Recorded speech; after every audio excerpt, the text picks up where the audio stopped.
Madame, Monsieur, ravi de vous retrouver pour ce numéro du Talk Afrique.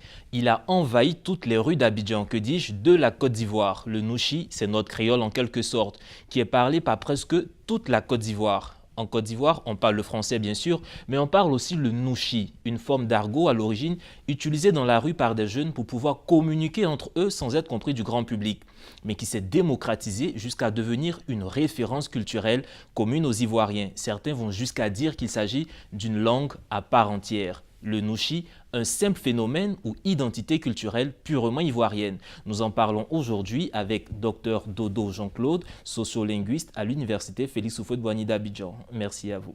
Merci. Et avec nous sur ce plateau, Dr Bogbou Abraham, vous êtes grammairien, linguiste et écrivain. Merci d'avoir accepté notre invitation. Je vous en prie.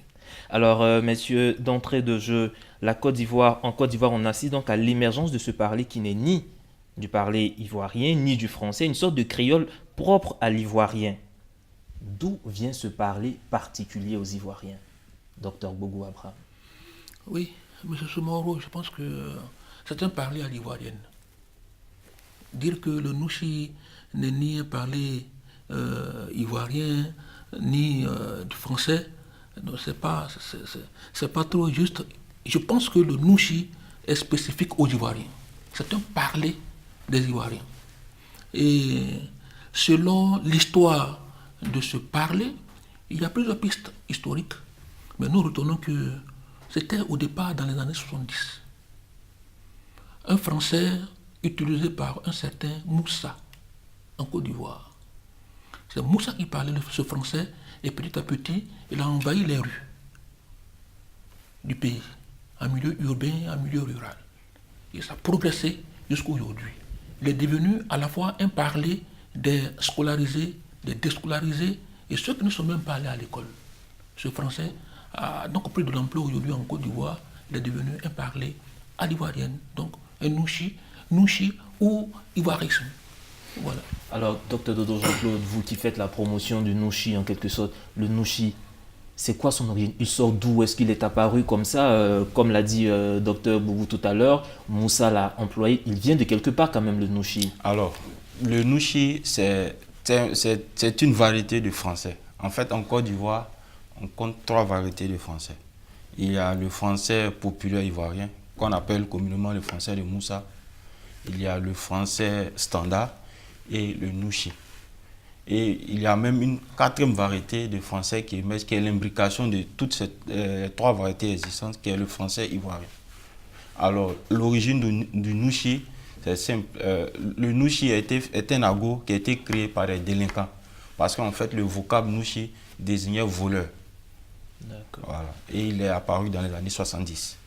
Mais alors, on le dit, on le désigne sous le vocable de langage entre des petits voleurs en griffe, comme vous le dites, mais est-ce qu'il est uniquement réservé aux jeunes déscolarisés, aux déscolarisés?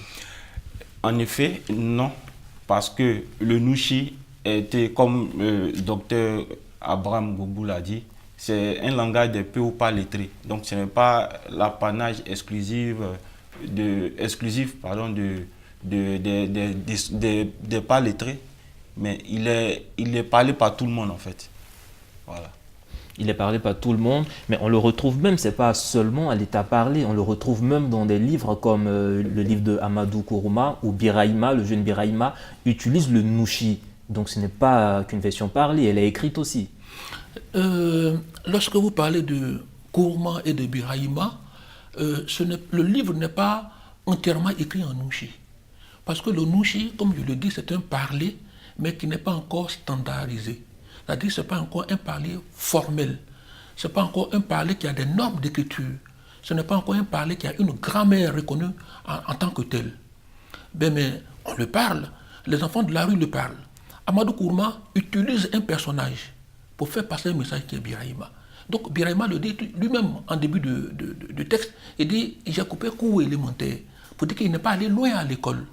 Donc il parle. Amadou Kourouma utilise son parler pour écrire, mais il écrit en français. Mais ce français est une traduction de Nouchi. Mais ce n'est pas seulement le Nouchi qui est dans son livre. Il y a aussi sa langue maternelle. Il y a le Malais qui est dedans aussi. Donc c'est tout ça qui a fait le livre de Amadou Kourouma. Mais parlant de Nouchi par rapport à Birahima, pas dire que le livre n'est pas écrit en nouchi. Le livre est écrit en français. Mais dans le fond, c'est plusieurs langues qui se chevauchent, qu'on a appelé le multilinguisme dans le roman africain d'expression française. Ça a été l'un de mon corpus de recherche. Alors, mais on voit aussi que le nouchi, c'est quand même un agrégat. On puise dans telle ethnie, dans telle langue, on façonne un langage à partir de toutes ces langues-là. De quoi se nourrit exactement le nouchi? Bon, comme je le disais, le nouchi, c'est une variété de français. Donc, la base du nouchi, c'est le français. À côté du français, on ajoute les langues locales et les langues africaines, et d'autres langues africaines et occidentales. Donc, en fait, le nouchi, c'est un palais hybride. Alors, donc, on le retrouve qu'en Côte d'Ivoire. On le retrouve qu'en Côte d'Ivoire, mais il y a des similitudes dans d'autres pays, comme au Cameroun, il y a le kamfranglais, au Kenya, il y a le sheng, au Sénégal, il y a le wolof qui est argotique, donc ainsi de suite. Alors, docteur Gougou, qu'est-ce qu'on peut dire, qu'est-ce qu'on peut retenir de l'impact du nouchi sur le français? Oui, mais le nouchi a un impact négatif sur le français. Parce que, je le dis, ça a un impact négatif sur le français parce que, parlant des jeunes de la rue, et parlant même des jeunes scolarisés, souvent, ils emploient le nouchi. Mais, à la vérité, nombreux sont ceux qui n'ont pas conscience que certaines expressions, certains mots qu'ils emploient n'est pas du français en réalité. C'est ça le problème. Lorsque je parle d'impact négatif du nouchi sur le français, c'est cela. En revanche, je reconnais que c'est une invention impeccable. C'est fait preuve de créativité.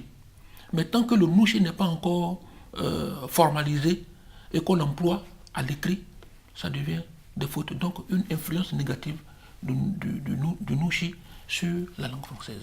Voilà. D'accord, on revient à vous tout à l'heure et vous aussi, on va prendre votre avis, mais on va aller directement sur cet élément, ce micro-trottoir qui a été réalisé pour voir un peu ce que les populations ivoiriennes pensent du nouchi. On suit ce reportage.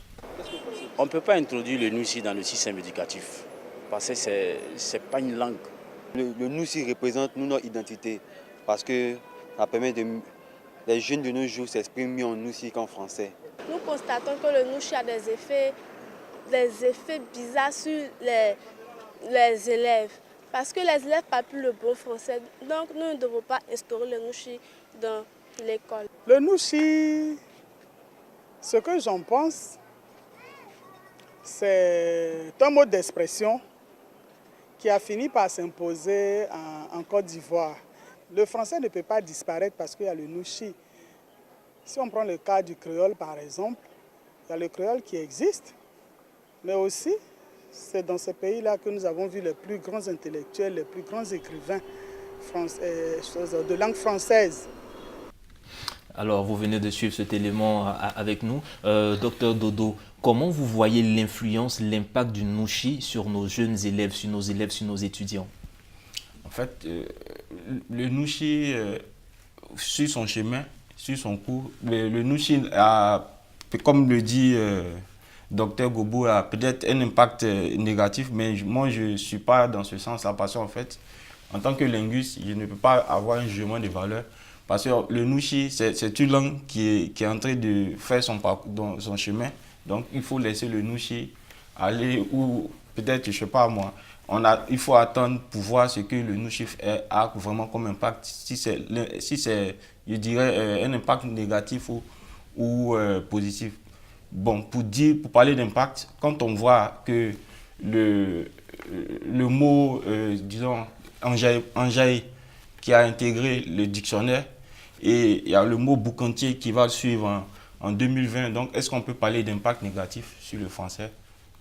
Alors, mais là, c'est juste quelques petits exemples. Il faut reconnaître quand même que nos jeunes l'utilisent, même souvent peut-être dans des travaux académiques. Oui, et en fait, il faudra faire la part des choses. Il faudra dire à ce jeune-là, parce que tout est une question d'habitude. C'est une pratique langagière. Les jeunes sont habitués, sont plus enclins à parler le nouchi.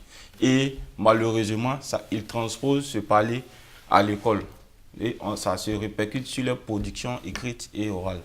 Donc là, quand même, il y a quelques conséquences négatives à ce sujet. Oui, on peut le dire, mais en fait, il faudra faire la part des choses.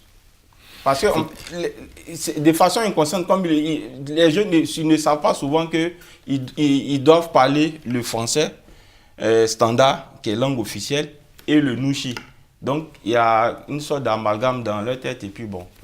Une sorte d'amalgame, mais est-ce que c'est pas par paresse ou bien ces jeunes qui savent que dans le nouchi, il n'y a pas d'erreur en griffe, ils préfèrent aller à la facilité avec ce langage-là qu'utiliser le français normal? Oui, bien sûr, c'est pour une grande part par ignorance.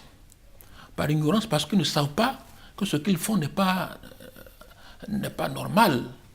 Comme je vous le disais, moi je parle sur la base de normes. C'est-à-dire, je suis grammairien linguiste.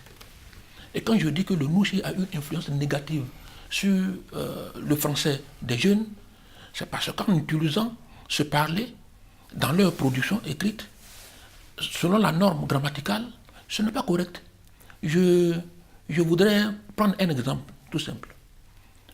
Dans nos conversations habituelles, on entend souvent dire « il faut refroidir ton cœur ». On le dit en français, on l'entend, mais ce n'est pas français. Il faut refroidir ton cœur, c'est une tradition de nos langues locales. Mais les enfants le disent. Et avant, lorsqu'on disait que ces enfants transcrivent le nouchi dans les copies, je ne croyais pas. Ils me disaient que non, c'est exagéré. Mais je l'ai lu. Moi-même, je l'ai lu. Et donc, c'est sur la base des normes de la grammaire française que je parle. Il y a 2 livres à mon actif sur la langue française. Comment parler le français? Donc, je dis qu'on dit d'une chose qu'elle est anormale lorsqu'elle est contre la norme. Parce que anormal, le A qui est là, il est privatif. Il va contre la norme. Donc, lorsque le nouchi n'est pas encore une langue formalisée, institutionnalisée, lorsqu'on l'utilise dans une production écrite, c'est anormal. Parce que le nouchi, comme on le parle aujourd'hui, n'a pas une syntaxe, n'a pas une grammaire.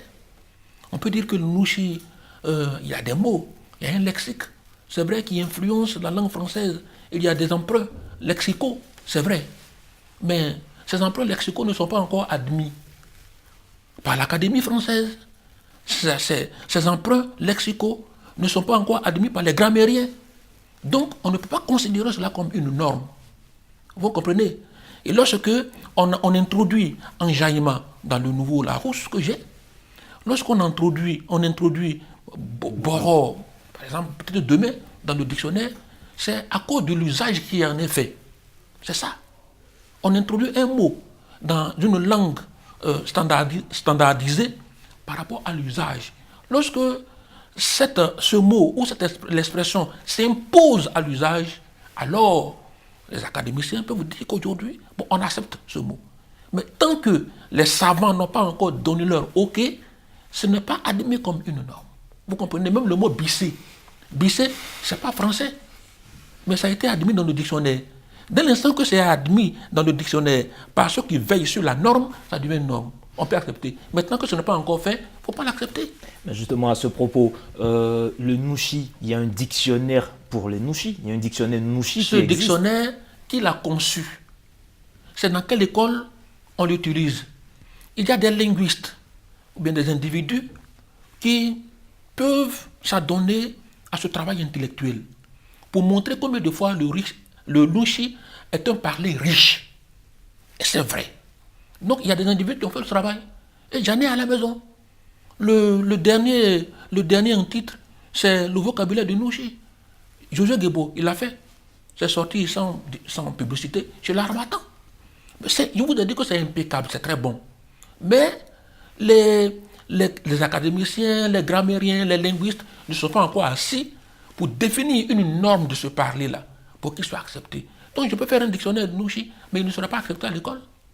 D'accord, mais tout à l'heure, on parlait de l'impact, on parle toujours de l'impact, et vous parlez, le nouchi n'a pas d'impact en tant que tel, mais récemment, il y a eu un colloque qui a été organisé à l'université Félix Houphouët-Boigny, ici à Abidjan, et je vais prendre le propos du professeur Daniel Aimé-Lezou, vice-doyenne de l'UFR des langues littéraires et civilisations, qui disait « Le nouchi est devenu un trait de l'identité culturelle ivoirienne ». Quel est votre avis à ce sujet ? En effet, le nouchi est un trait de l'identité culturelle ivoirienne parce que le nouchi aujourd'hui est une fierté pour la Côte d'Ivoire et une fierté pour tous ceux qui à l'origine ont créé ce palais. Une fierté, mais comment est-ce que vous arrivez à mettre, je vais dire, à mettre cette fierté-là en exergue? Tout à l'heure, le docteur Boubou l'a dit, ce n'est pas encore formalisé. Oui, ce n'est pas formalisé, mais force est de constater que le Nouchi prend de l'ampleur. Donc, qu'est-ce qu'on doit faire? On ne peut pas bloquer la progression du Nouchi. Ce n'est pas possible. Donc, il faut que, je dirais qu'on se penche sérieusement sur ce phénomène parce qu'il va au-delà de ce que des attentes, en fait. Et vous partagez cet avis? Oui, le Nouchi, comme vous l'avez dit, c'est une identité culturelle, c'est vrai. Ce sont les Ivoiriens qui parlent de Nouchi. Parce que l'identité, il y a des invariants. C'est ce par quoi on reconnaît un peuple, un individu. C'est ce que nous colle à la peau. Et effectivement, le Nouchi est une identité ivoirienne. Tout comme le congolisme, tout comme le bélicisme, etc., etc. C'est en Côte d'Ivoire qu'on parle de Nouchi.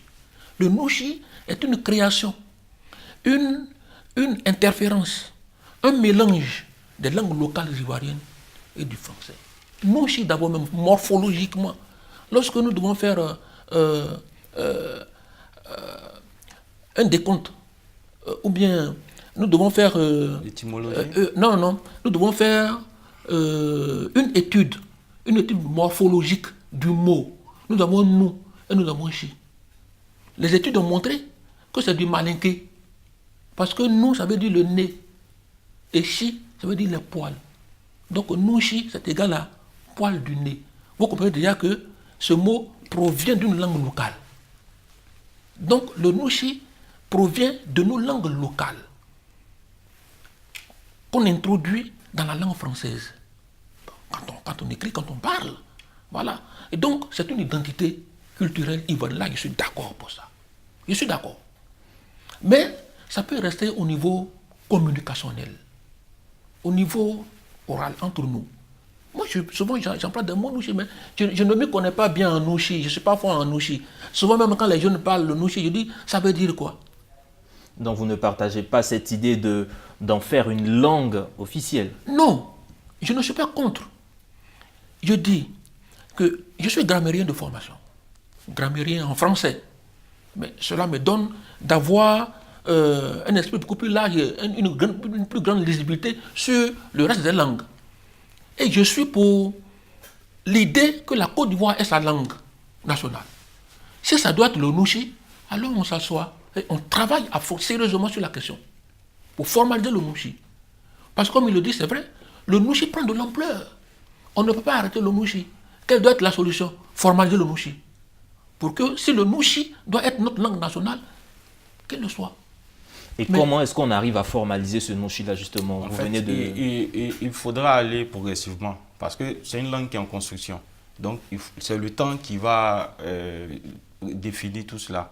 Il faut l'espérer dans 30, 40 ans, on ne sait pas. On ne peut pas à présent dire qu'on va standardiser, on va formaliser le nouchi. Alors, mais est-ce que ça doit être un groupe de personnes qui se mettent là et qui définissent les mots qu'on va utiliser? Ou comme on le voit généralement, le nouchi, c'est quand même un peu d'inspiration individuelle? Justement, en fait, ceux qui l'ont créé, c'est pour éviter la norme. Donc, si on se met à standardiser maintenant, ils vont créer un autre palais. Parce qu'en fait, quand ils ont fait, c'était pour se départir de... Comme certains le disent, locuteurs nouchi le disent, des bonbons de Molière. En fait, bonbon, ça veut dire palabre à faire en nouchi. Donc, ça veut dire qu'en fait, ils veulent sortir de ce carcan du français standard qui est, pour eux, constitue une insécurité linguistique.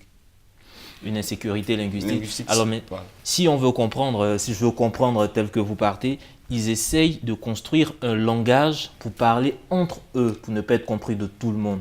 Est-ce que les Ivoiriens en griffe ne veulent pas garder ça jalousement entre eux, un code, un langage codé entre eux, plutôt que de le formaliser et de le rendre accessible à tout le monde? Alors, comme je vous le disais, à l'origine, c'était un argot, mais le nouchi a évolué. Ce n'est plus un argot, parce que l'argot, c'est un langage crypté qui est parlé par un groupe de personnes. Mais actuellement, c'est un parler qui est urbain, un parler jeune. C'est-à-dire qu'il est parlé par toutes les franges de la population, même si la jeunesse est plus encline à parler le Nushi. Mais le Nushi est parlé par tout le monde. Et sa situation ici, en Côte d'Ivoire, son contexte d'émergence là, c'est dû au plurilinguisme. Il y a plusieurs langues et il n'y a aucune des langues ivoiriennes là qui a pu émerger. Donc le Nushi actuellement sert de trait d'union puisque le Nushi rassemble plusieurs langues ivoiriennes. Vous partagez ce point de vue? Oui, bien sûr, il a dit tout à l'heure, il a dit que le Nushi, c'est un ensemble du français et des langues ivoiriennes. Mais ce qu'il faut, lorsqu'on parle de formalisation du Nushi, de standardisation du Nushi, ce n'est pas que nous demandons que le Nushi soit comme la langue française, non, c'est pas ce que nous demandons. C'est deux langues différentes. Chaque langue a ses normes. Vous comprenez? Donc, nous disons que le Nushi s'impose. Le Nushi s'impose. Et il vous a dit que je suis partisan d'une langue nationale ivoirienne. Aujourd'hui, c'est le français. Je suis d'accord. Mais s'il faut que la Côte d'Ivoire elle-même ait sa langue nationale d'origine, je suis d'accord pour cela. Si ça doit être le Nushi, il faut donc que nous l'essayions et que nous définissions des normes pour que le Nushi soit enseigné dans nos écoles. Parce que c'est à partir de la norme qu'on enseigne. Voici comment on écrit le mot en Nushi, voici comment on écrit la phrase en Nushi. À partir de ce moment, nos élèves et étudiants peuvent utiliser le Nushi dans les copies. Et tout le monde doit parler le Nushi. Ça doit être vulgarisé. Jusqu'à présent, moi je parle Nushi, j'utilise le mot comme je veux, c'est de façon désordonnée, chacun marre. Il n'y a pas de règle. Je m'en vais au village, je parle, on essaie de saisir le sens de ce qu'on a dit. Je peux employer une même phrase plusieurs fois. Une même phrase plusieurs fois, un même mot plusieurs fois, et selon le contexte, on essaie de me comprendre. C'est du désordre linguistique. Donc je demande que de l'ordre soit mis dans la chose. Pour que tout le monde apprenne. Vous voulez que de l'ordre soit mis dans la chose, mais en quelque sorte, c'est une manière de demander à ce que cela soit standardisé à c'est ce que des je dis normes. depuis. Que cela soit standardisé à des C'est ce normes. que je dis depuis. Le Nushi n'est pas une langue du désordre. Le Nushi obéit à certaines règles. On ne peut pas, c'est pas un fourre-tout pour dire que tu vas dire tel mot ou bien tu vas dire telle expression et puis c'est attesté en Nushi, non. Donc il faudra faire la part des choses. Le Nushi est une langue, peut-être qu'elle n'est pas encore standardisée, mais ce n'est pas du désordre. Ce n'est pas du désordre. Alors, messieurs, il y a une question qui me vient en tête. Oui. On tire vers la fin de cette émission, mais rapidement pour vous. Est-ce que vous pensez que le Nushi peut arriver à prendre le pas sur le français en Côte d'Ivoire? Docteur Abraham Boubou. Bon, il n'y a pas à mettre les langues en concurrence. C'est vrai que la diglossie, c'est le conflit entre les langues. Mais dire que le Nushi va prendre le pas sur la langue française en Côte d'Ivoire ou que la langue française, pour le moment, c'est la langue française qui est dominante sur toutes les autres langues. On ne peut pas prophétiser. C'est vrai que le Nushi connaît de l'ampleur, mais la langue française, comme je vous le dis, il ne suis pas un héros de la langue française, hein, même si j'en étais un, c'est à bon droit. Mais la langue française, elle a été créée il y a longtemps et avec beaucoup dextérité. Vous comprenez? Et donc, aujourd'hui, dire que le Nushi va progresser plus vite que la langue française, on ne peut pas prophétiser cela. Mais la langue française s'impose aujourd'hui. Et ce qu'il faut faire, c'est de permettre que le Nushi soit une langue, n'est-ce pas, que tout le monde peut utiliser de façon formelle, ce que je dis. Sinon, moi, en courant des copies formelles, standardisées, de sorte que quand j'écris une phrase en Nushi, vous aussi, vous écrivez la même phrase. Lorsqu'il existe un dictionnaire, on peut le prendre pour aller en France, on peut le prendre pour aller aux États-Unis, on peut étudier ce dictionnaire parce que de façon universelle, on a travaillé là-dessus.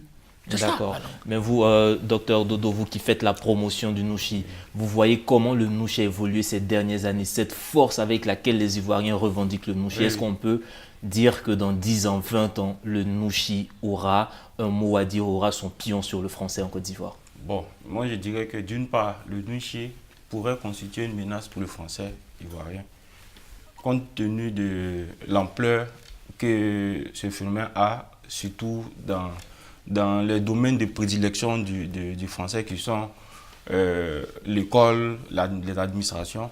Mais d'autre part, le Nushi constitue un allié à l'apprentissage de la langue française. Donc on peut par exemple utiliser le Nushi pour apprendre, pour apprendre le français, puisque en didactique, on part de l'inconnu, du connu à l'inconnu. Et pour nombre de jeunes, le Nushi est la langue connue et le français est l'inconnu. Donc on peut combiner le Nushi et le français pour je dirais, un apprentissage efficient de la langue française. Merci Dr Dodo Jean-Claude. J'ai été très heureux de vous recevoir sur ce plateau. Dr Dodo Jean-Claude, vous êtes sociolinguiste à l'Université Félix Houphouët-Boigny d'Abidjan, et Dr Abraham Bobou, vous êtes grammairien, linguiste et écrivain. Merci d'avoir partagé ces connaissances avec nous. Mesdames et messieurs, c'est ici que se referme ce Talk Afrique. Agréable suite de programmes sur nos antennes.